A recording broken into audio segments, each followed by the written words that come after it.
Hello, everybody. Hi, Pitter Patter, Ginger, Victoria. Good to see you guys here. I know I'm a little early tonight.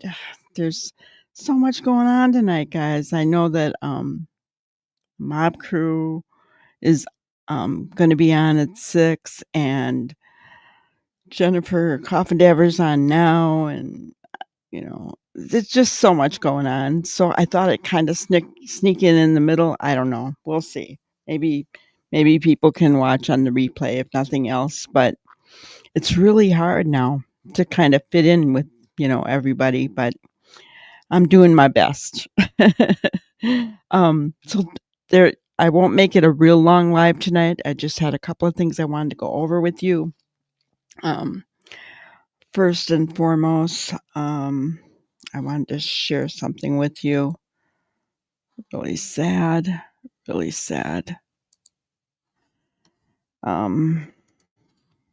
we see it, you see it. When news comes off of these monitors, we have it for you. We have some tragic breaking news out of Nashville, Tennessee. At least 2 students shot and injured inside a high school. So this is our CBS partner, and this is what they're showing to their viewers. We want to go ahead and listen in to how they broke the news to their viewers. Again, Mike is showing us that scene from Sky 5. He mentioned that about 2,000 students go to Antioch High School. There's about 118 teachers there as well inside this building on a normal day. Of course, this is not a normal day by any stretch of the means. We have 2 students who have been shot. We are working right now to get their conditions.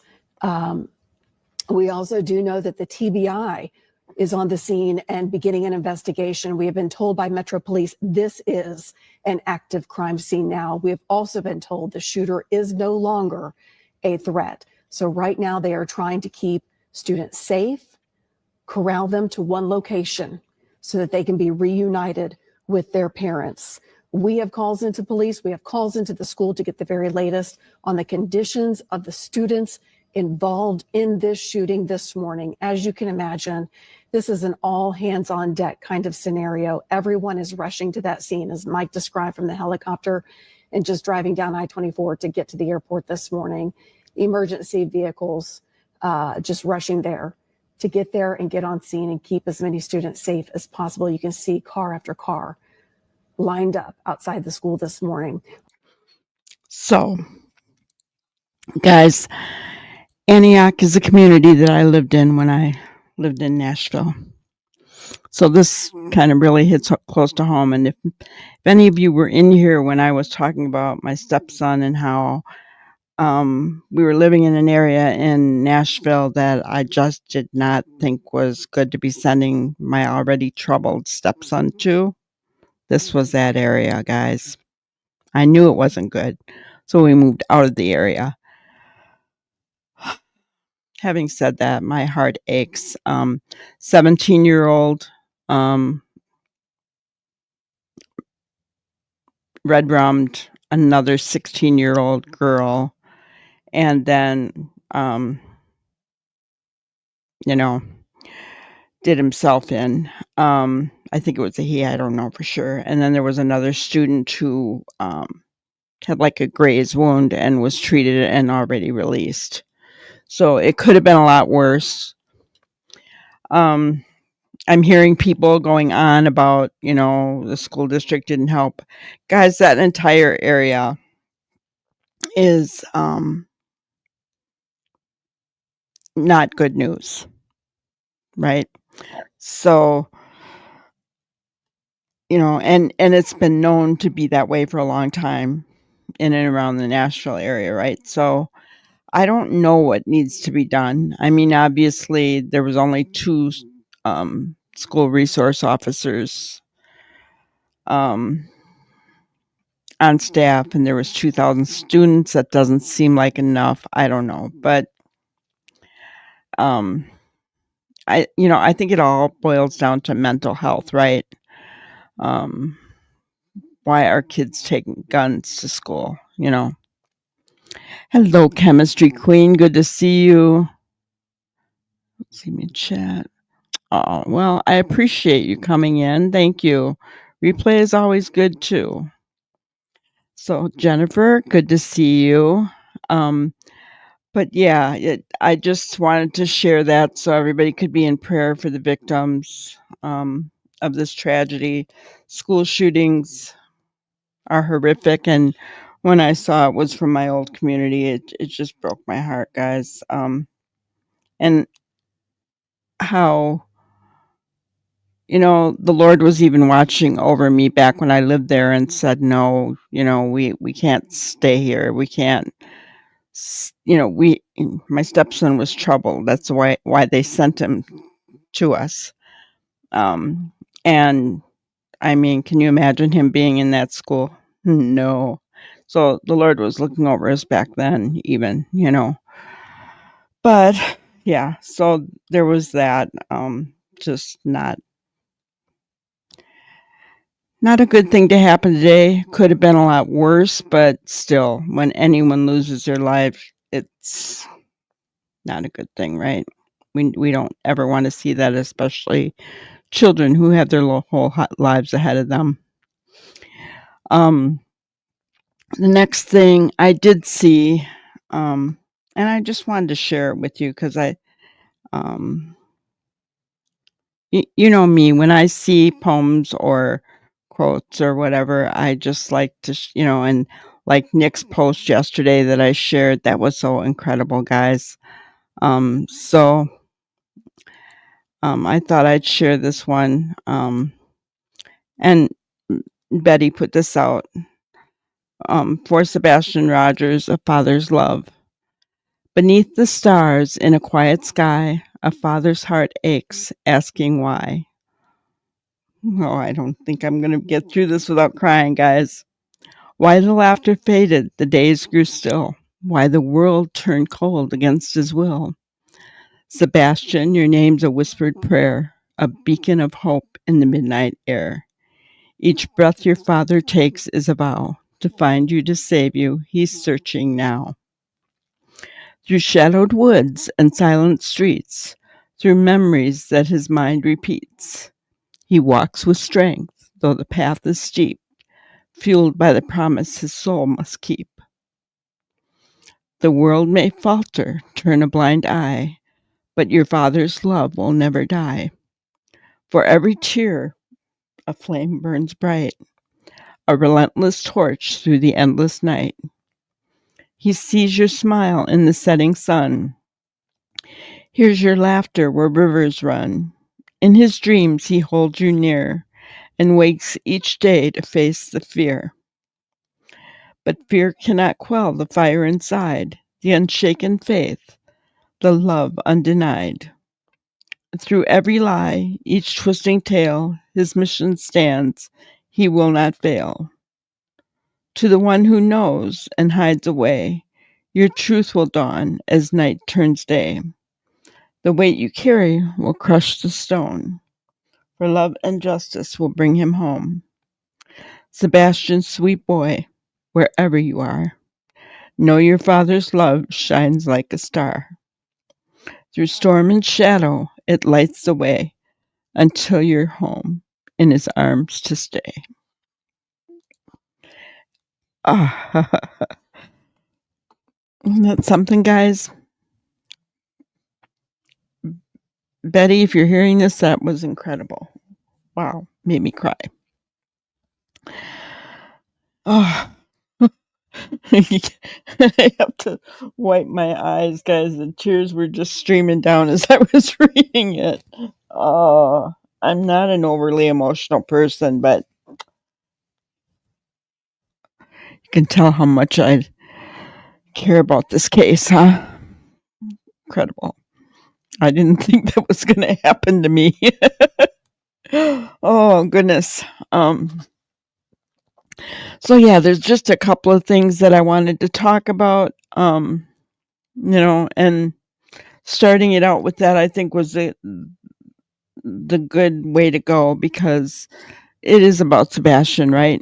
But we need to know what happened to him, right? We need to try and find him. We need to understand what he was dealing with. Yeah, Jennifer, right? Wow. Hello, Brenda Joe. So there's a guy I've been kind of watching on Twitter, and this was sent to me today. I didn't even know he put out just a short video. But he talks about and makes some really good points, guys. And I just want to remind everybody that here we're not calling out people who we may think may be responsible, right? We're just saying that whoever took Sebastian, they're abductors. And we're doing that because there are those that are taking people's chats and taking the times and names and what they're writing, and saving them all and using them for lawsuits and that kind of thing. So it's not only the creators, it's people who are chatting. So I never want anyone in my chat to end up in a lawsuit because of something they said. So I just want to caution everybody to please be careful. Don't put any names in the chat, okay? I'm looking out for you as well as myself. All right, so let's listen. This guy's name is Mike.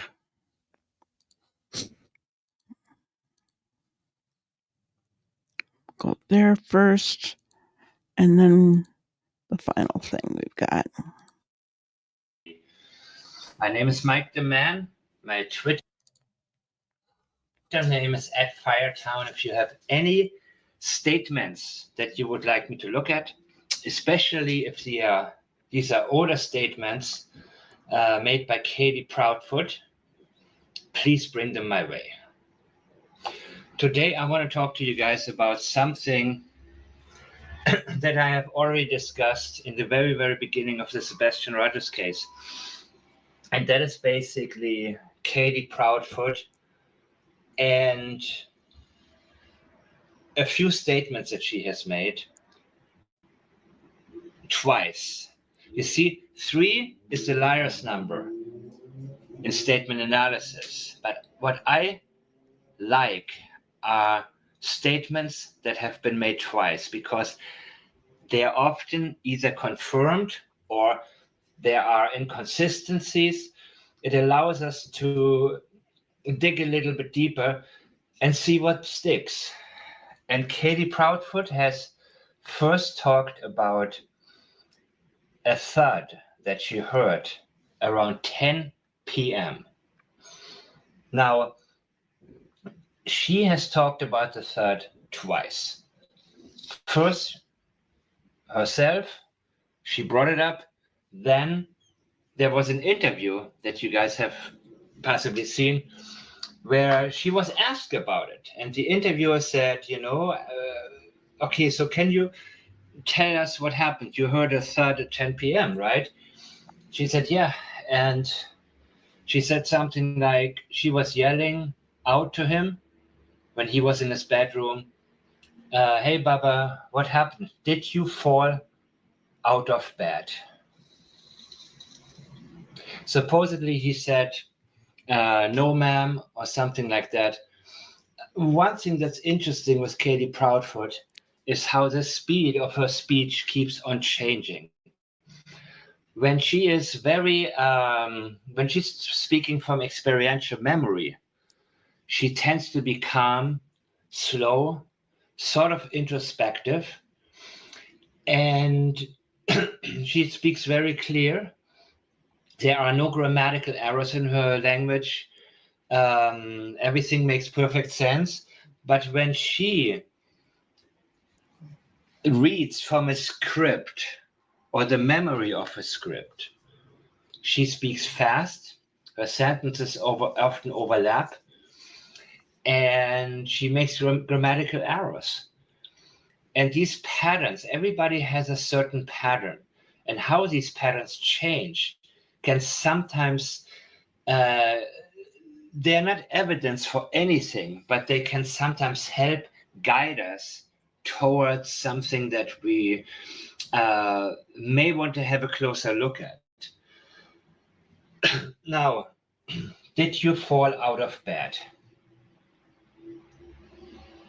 Seth Rogers said he believes that Katie Proudfoot over-medicated Sebastian and that he died of an overdose. And he said that she gave Sebastian sleep aid. I'm not sure. Remember, this is all alleged, guys. I'm not sure that, because Seth still believes that Sebastian is alive. So, I'm not sure about that last statement. Okay. I'm just trying to show what he's talking about and analyzing the things that she has allegedly said, right? That's mainly what I'm looking for here.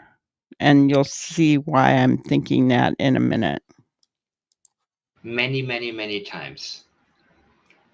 And this is something that I'm disagreeing with partially.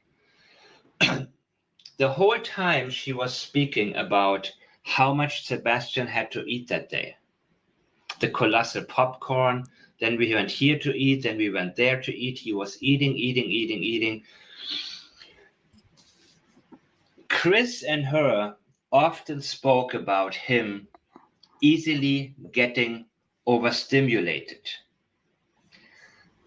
Chris went as far as to tell that Sebastian was often rambunctious. Now, if you have been following true crime for a little bit, you may remember Orrin and Orson West, the two boys that wound up, they were first considered, missing, and later, the stepfather and the adoptive father and the adoptive mother have just been sentenced, I believe, for their murder. That adoptive father said in an interview, when he was asked to describe the boys, well, they're going to be rambunctious. And I was like, wait a minute, rambunctious? These boys supposedly have been missing for a few days. They would be cold, hungry, and frightened, right? When you hear a parent or anybody in the household speak negatively towards a missing child or a missing person in general, that is a major, major, major red flag.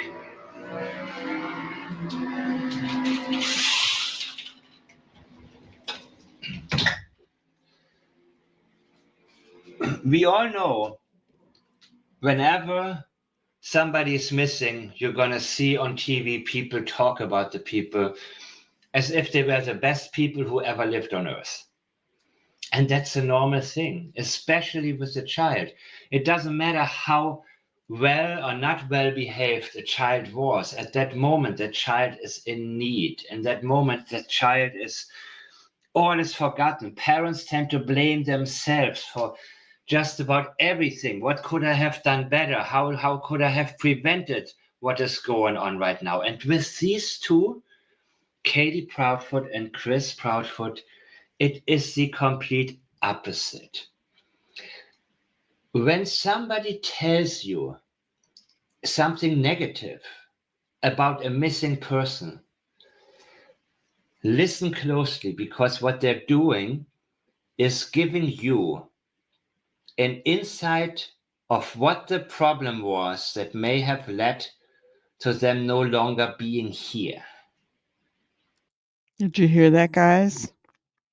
When someone speaks negatively of the person, the victim, listen closely, because they may be giving you the reason that the person is no longer there. And, we have said before, not a hello. We have talked about how Sebastian was portrayed negatively, right? And that's sad.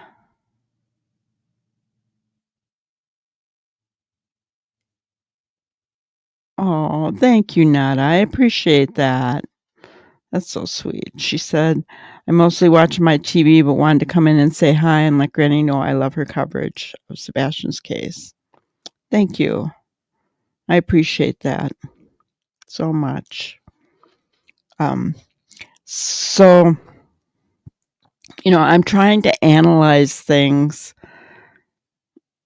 from different perspectives, right? Giving us a different perspective of things. And that point to me was very telling. So let's continue on. The boys were rambunctious. Well, how do you think, what you think set them off to get rid of them? That's probably it. Sebastian overstimulated. She talked about how much food did he have to eat. What is she doing? She's telling us something. And I think that what she is telling us is the reason why she felt like giving him a lot of sleep aid. She wanted to be on the phone with Chris, and the last thing that she wanted was to have Sebastian speak in the background or have Chris hear Sebastian in the background. So, but Chris did not want. Chris already threatened, it's me or him. I want him out of the house.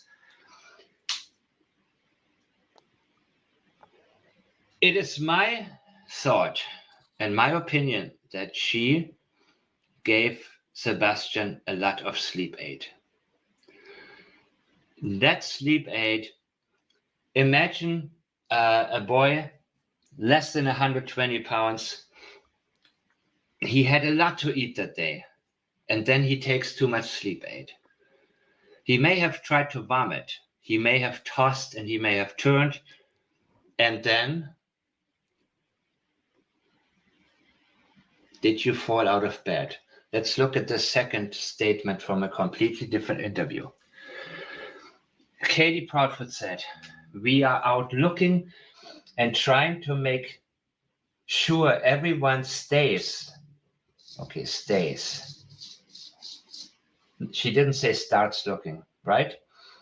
Stays looking and doesn't let his face fall to the bottom of her feet. Of course, she was talking about social media, but this language she chose for a reason.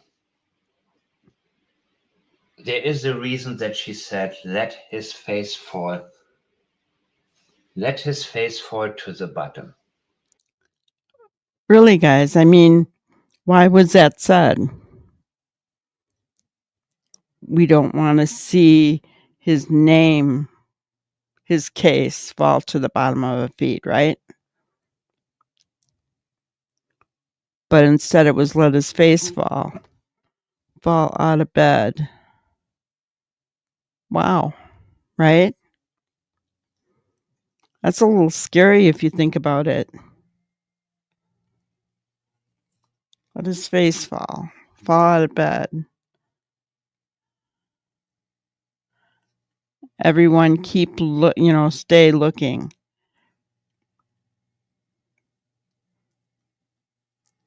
I don't know, guys. It's something to think about for sure. I'm not saying, I'm not saying that she's guilty. I'm not saying anything other than, could this be what happened? It could have been an accident, right? It's what happens afterward that's the crime. So, and we don't know if any of this is true, but it is something valid to look into, right?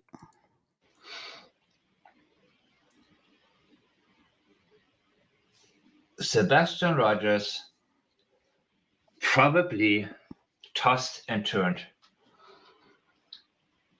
And he was very limp. His body was limp from the sleep aid, meaning there was no reflex, no muscle control. He may have rolled out of bed. There was a thud. It was not just his head hitting the floor. It was his face falling to the bottom so hard that it created a thud. This thud is from experiential memory. When Katie Proudfoot has been asked about it, she is talking calmly. You can tell that she's slowing down. She is thinking about what happened. When she was on patrol,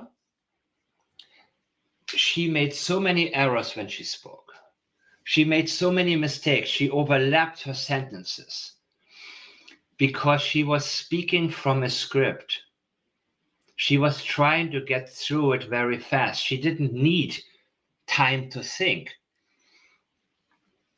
But when she is honest and tells you what happened, she slows down.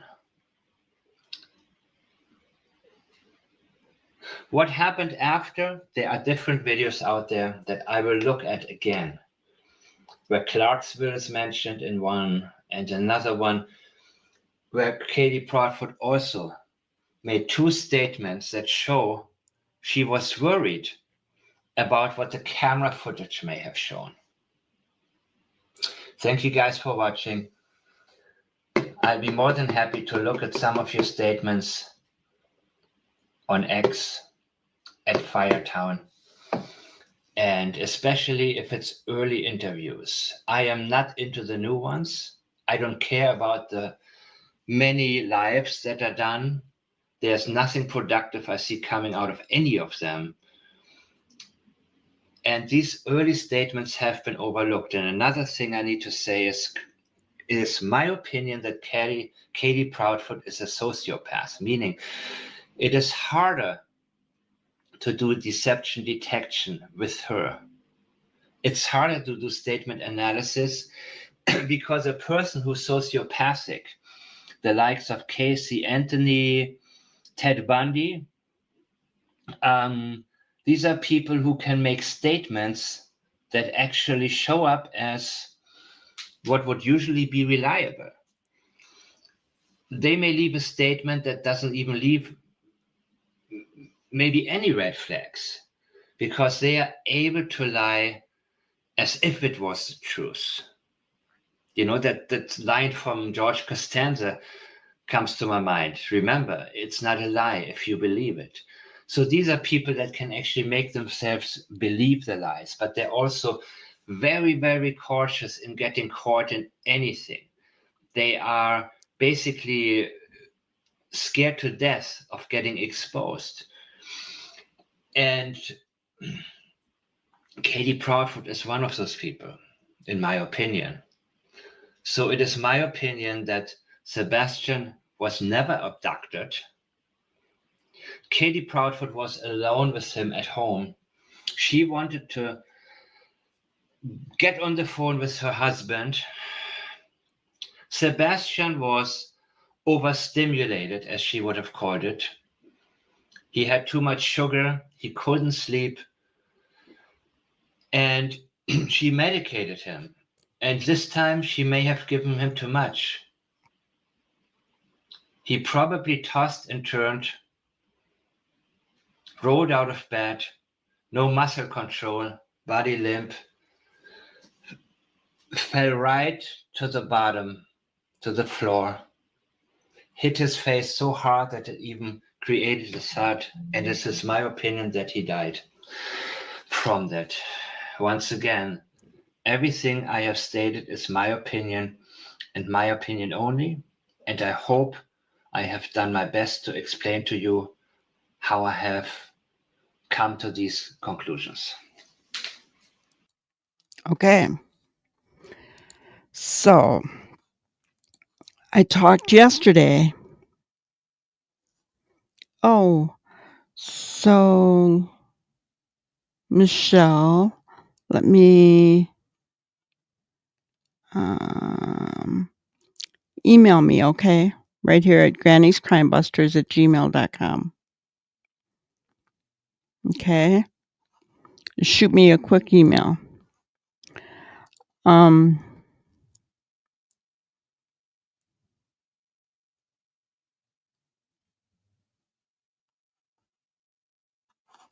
Okay. So, yeah, she does have a strange choice of words. Remember that this is his opinion. It may not necessarily be mine. I've told you guys that I'm still hoping and praying that he's alive, right? I'm interested in looking at what he said about sociopaths. And if you saw my thumbnail tonight, you'll see why I said that, right? So I'm just going to play it for you, okay? I'm not going to show the screen, so I'll just show my thumbnail while we play it. And let me know if you're hearing it. For sure.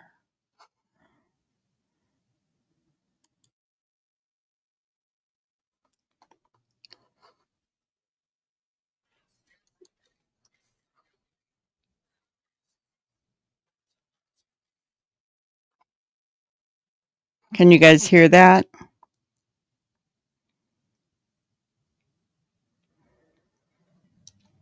I'll wait until I hear.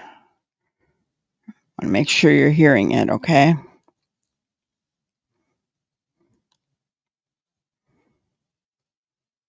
I paused it to wait for you guys, so were you able to hear what that?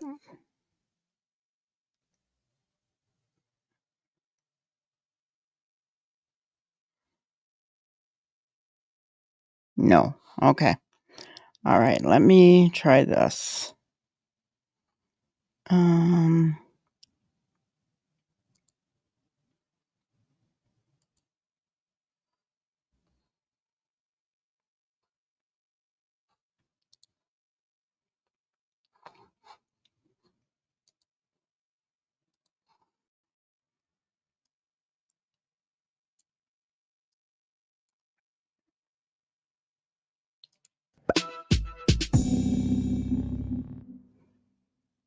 What is the difference between a sociopath, a psychopath, and a narcissist? Here to answer this intense question is Dr. Ramani. Help us out here. Well, it's, again, there's a lot of overlap, but the fact is a lot of people are using these terms interchangeably. And should they be? They psychopath. No, they shouldn't. They're different things. Okay. One rule of thumb to remember right off the bat: every psychopath is narcissistic, but not every narcissist is psychopathic. Makes sense? There's your key difference. A narcissist is somebody who lacks empathy, is grandiose, is entitled, is constantly seeking validation, is arrogant. It's a disorder of self-esteem, and they have trouble regulating their self-esteem. But when a narcissist does a bad thing, they feel a fair amount of guilt and shame. More shame than guilt, frankly, because they're concerned about how other people view them. Shame is a public emotion.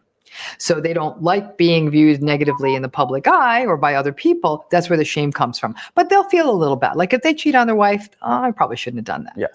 Psychopath's a different animal. They're all of those things except no guilt, no shame. Wow. They don't feel remorse when they do something bad. Wow. So they're great serial killers, hired assassins, people. So while she's explaining the difference, think about the people in this case, guys, and who may fit the profile, right? Because it helps us to understand what might be going on.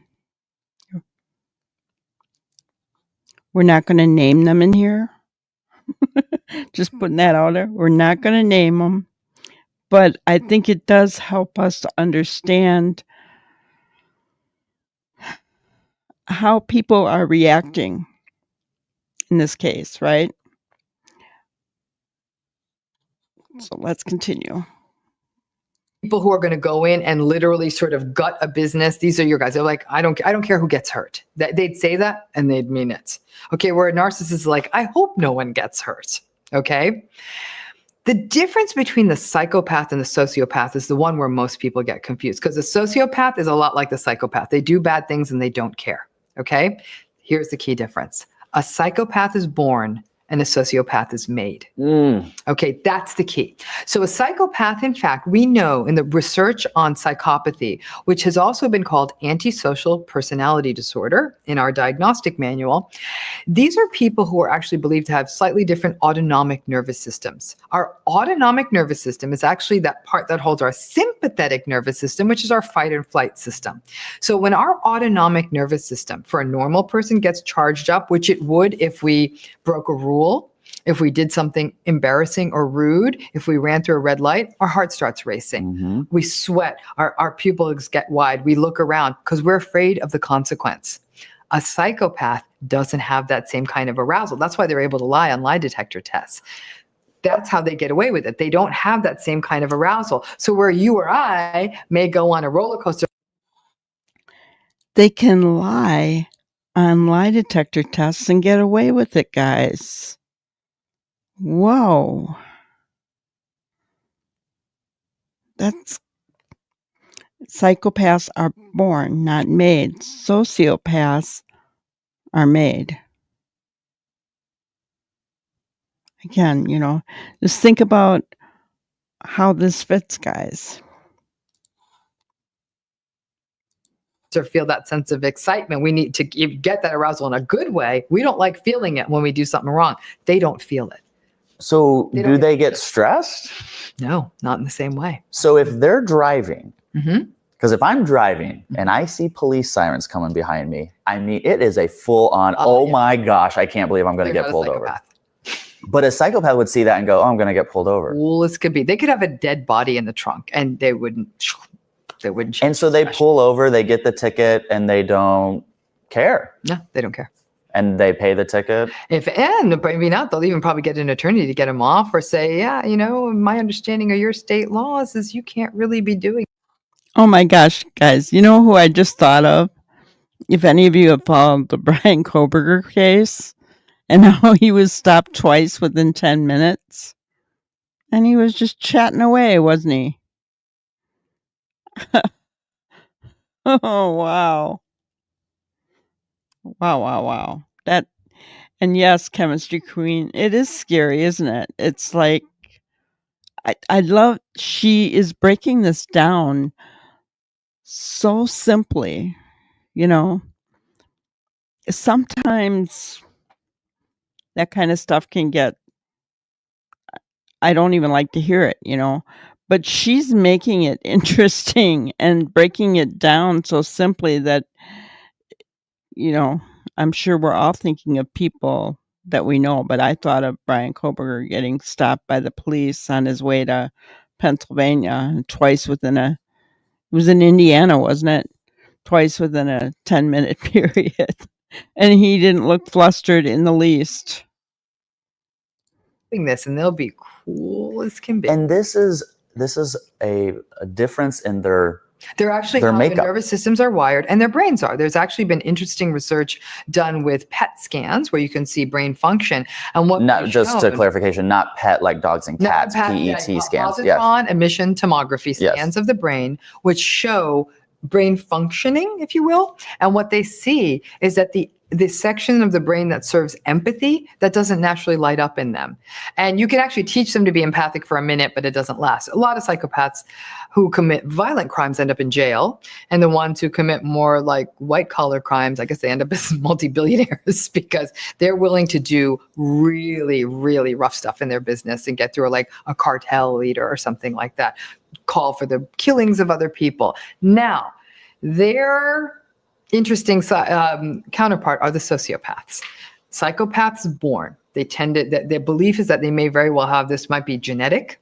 In fact, psychopaths often have fathers who have lots of antisocial tendencies. Now, how much of it is learned, how much of it is genetic, it's a little bit harder to suss out. But we do see that there is that difference in your true psychopath. They also tend to have really glib, shallow charm. They tend to be really intelligent. That's why they get away with stuff. If they were, so they've learned behavior to assimilate into society. Oh yeah. But it's all a facade. It's all a facade. They're so charming. So if they're born this way, would a 3-year-old then not get stressed out if it got scared? So that's incredible. So what we see when we diagnose antisocial personality disorder, which is sort of our diagnostic equivalent to being a psychopath, in order to get that diagnosis, you have to have shown a pattern prior to the age of 15 of things like truancy, violence towards other kids, stealing, skipping school, and not felt bad about it, setting fires. They just do it. They don't care.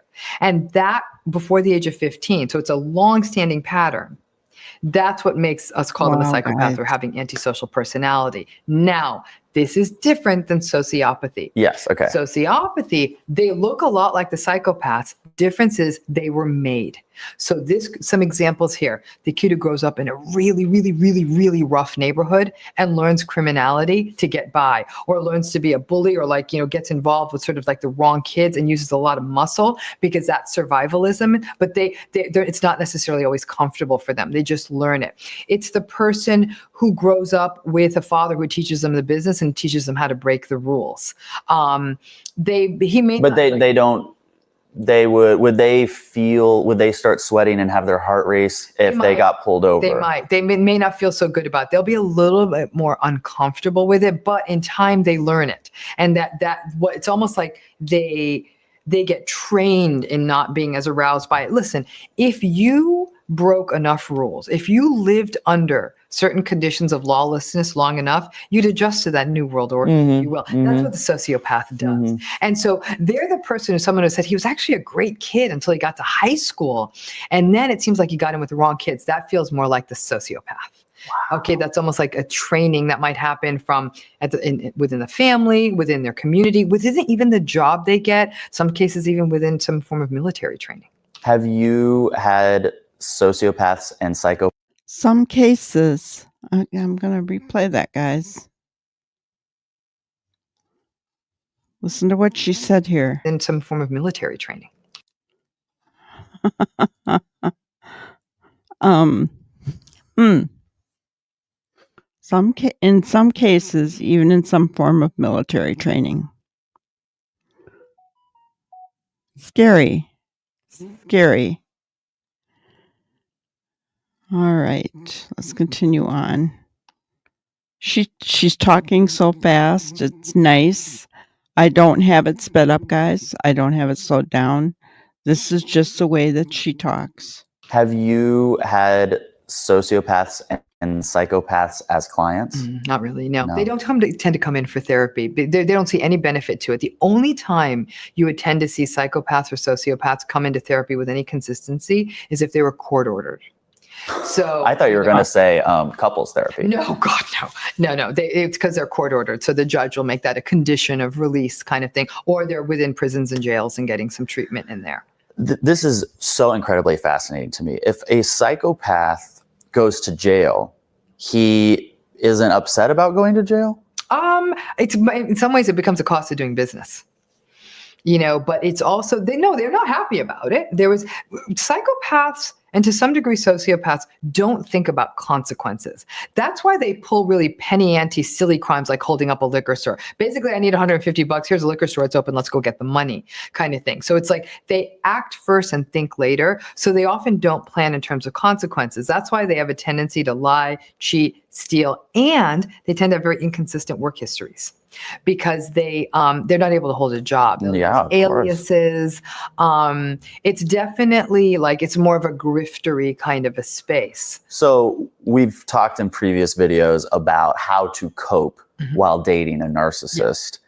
if you find yourself dating a sociopath or a psychopath, is there any coping, or you just got to get out? You're in trouble. You're in trouble. It could be actually be a very dangerous. It sounds like it. Yeah. In fact, even with the narcissistic piece, I've done research and work in the area of domestic violence, or what's also called intimate partner violence.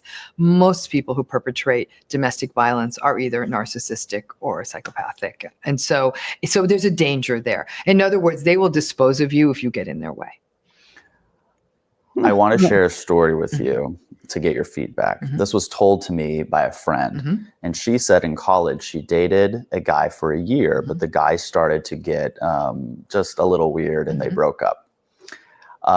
For the next year, he courted her and did everything she wished he had done the first year. Showed up on time, brought her gifts, blah, blah, blah. They started dating again. He was perfect for a year. They went to Thanksgiving at her family's house. He was perfect to her parents, just became the perfect man for her because he knew what she wanted.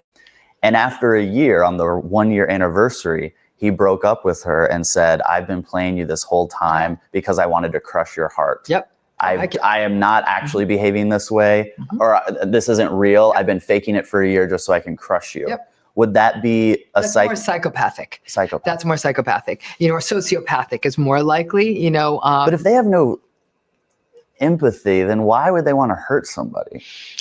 Because empathy is a positive emotion. Okay. Wanting to hurt someone is a very antagonistic emotion. Wanting to hurt someone at some level might even give them a little pleasure. Power, for sure. It's interesting to me that someone cannot be empathetic, but then want to hurt somebody. Because to me, you would have to have the empathy in order to even know what it's like to hurt somebody. There's a difference between empathy and understanding. You can understand because it's like, that's why psychopaths make great salesmen.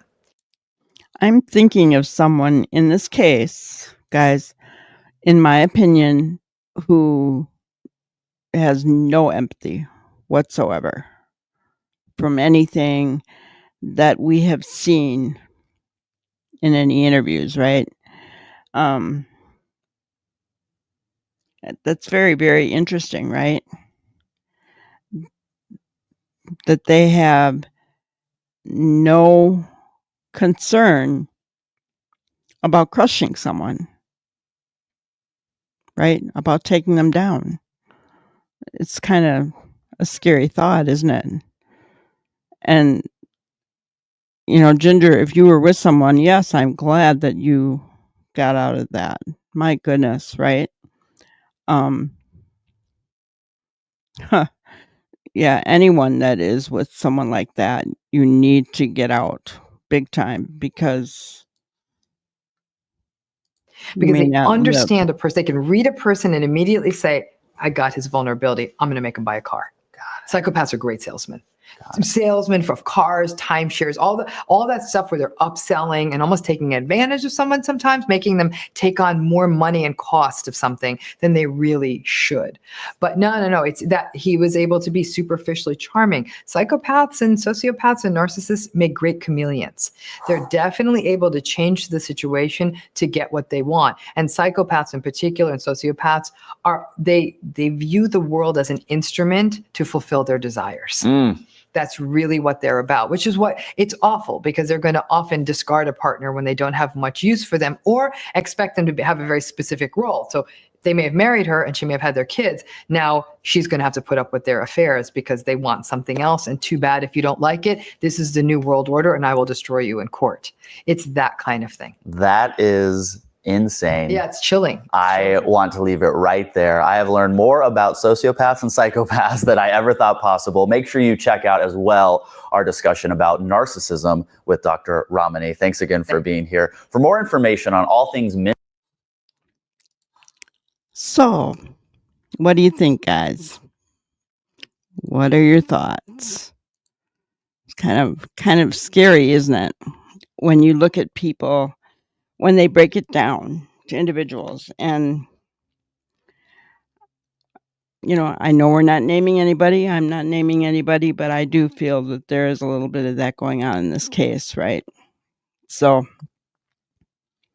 just something, you have a little bit of knowledge now when you're listening to things that are going on in this case.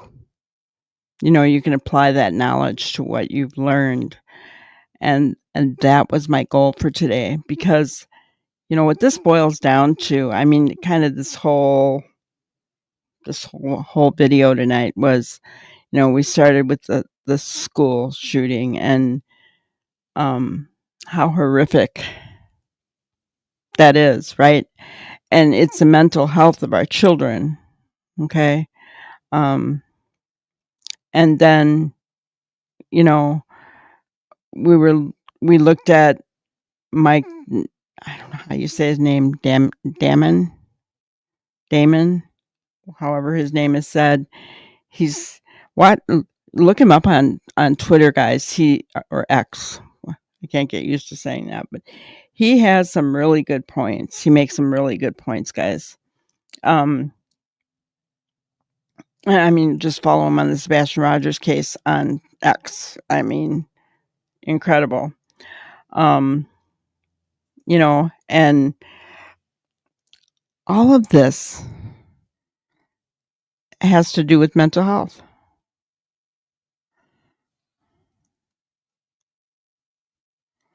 Never gonna look at a salesman the same way. I know, right? You're gonna be wondering, are they a sociopath? My ex was sociopathic, very charming, convincing. Sadly, didn't get out soon enough, and all in the past, never again. Yeah, right. Exactly right. I mean, when we learn from our mistakes. My children's dad was narcissistic, very much so. Chemistry. I getcha. I know. I think I think we learn as we get older what is evil, right? And what isn't healthy, and we learn to stay away from it, right? Hello, K9. You'll have to do the rewatch, the rewind. It's been a good video, I think. Not trying to toot my horn, because I've been showing some videos and some things that just are very insightful in my opinion. And I know the mob is on now, the mob crew. So I'm going to give you my grannyism for today. And we'll end it there because of that, right? I don't want to keep anybody from that. So we should talk about our mental health the same way we talk about our physical health, as if it is a normal conversation, because it should be. And that's so true, guys, because I think if children learned at a young age that if they shared their emotions and they felt comfortable sharing their emotions, there'd be a lot less school shootings today, right? And if they had an environment where they could share them. Just saying, I think that there's always been such a, they're mental. Oh, that irritates me, right?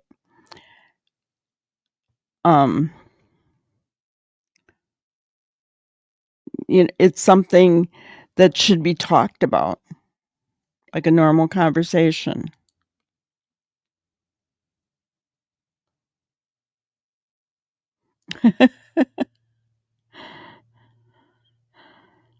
It is honestly, I know. But I think we all have to learn. Who was the guy earlier?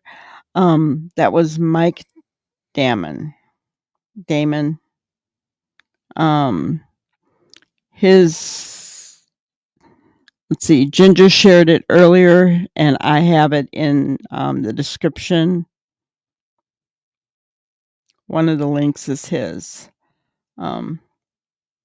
So yeah, so we're gonna all well, I'm gonna head over to the mob crew if you guys want to join me. See what he's got to say today. He's got Jennifer Coffindeffer on there. So, all right, guys. Well, thank you so much for coming on in. I felt like we got quite a bit done in a small amount of time. And yes, children need to identify which emotions they are feeling and how to express them appropriately. Absolutely. I think we'd have a lot less problems in schools today if that happened. All right. Thank you, guys. Love you all. We'll see you tomorrow night. Thank you for watching another episode of Granny's Crime Busters. We really appreciate each and every one of you. Don't forget to subscribe and like and even share the content. You can follow us on any of our other social media platforms at YouTube, Twitter, Instagram, Facebook, and TikTok. We really appreciate you guys, and you can also email us at granniescrimebusters@gmail.com. Thank you so much, and we will see you on the next one. Thanks, guys.